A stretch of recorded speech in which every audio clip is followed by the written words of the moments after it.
Join us again in Athens.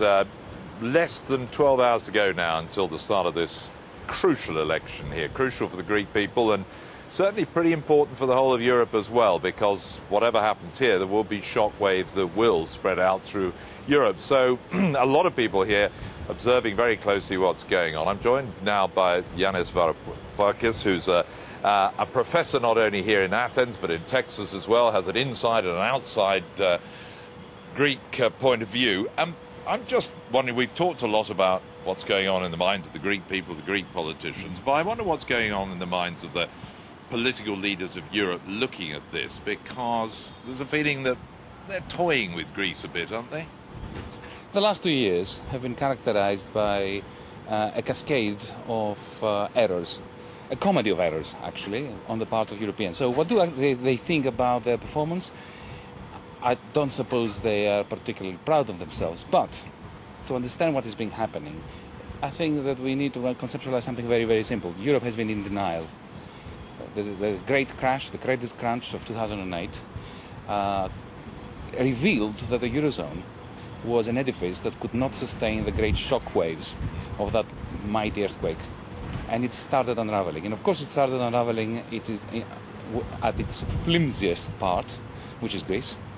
But even if Greece didn't exist, even if it was nuked, it would have started somewhere else. And you can see now, mighty Spain, that actually had a surplus when the whole debacle began as a state. It wasn't the case of an indebted country. It had a lower debt than Germany, is buckling. Now, clearly, this is an architectural problem, and Europe is still maintaining that it is not an architectural problem, that it can be dealt with by means of expensive loans, huge loans, and austerity, which does what? It reduces the national income from which those loans will be repaid.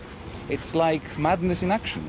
But if it's to hold together and progress and stay together as an entity, does it need Greece? And if so, what are they going to do about it to keep Greece afloat and keep it part of the Union?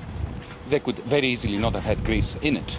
But once Greece is in it, then it becomes as important as any other country, because the solidity of the Eurozone depends on the fate of its weakest link, whichever that happens to be. It's not a system that can sustain the expulsion of any part of the jigsaw puzzle. The whole thing is going to collapse, because once even a tiny little part comes out, even Crete, then suddenly it will not be taken for granted that this is a union for life, which means that then speculation is going to become ripe as to which part comes next. And this is a domino effect. And as we know from physics, a domino effect is perfectly capable of starting with tiny, tiny little pieces until whole skyscrapers fall. So the Eurozone is as strong as its weakest link, as they say. But what about, the people here in Greece seem fearful at the moment, and they seem to feel bullied and intimidated by what's going on. Is it time for Greece to stand up for itself, and is it time for the European leaders to listen and start talking more realistically to Greece about how to get out of this? Absolutely.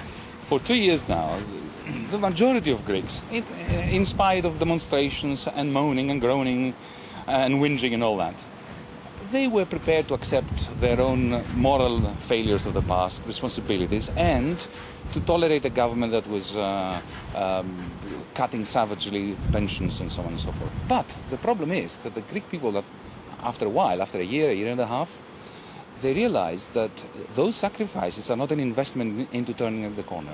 They're being sacrifices that are thrown into a black hole and wasted.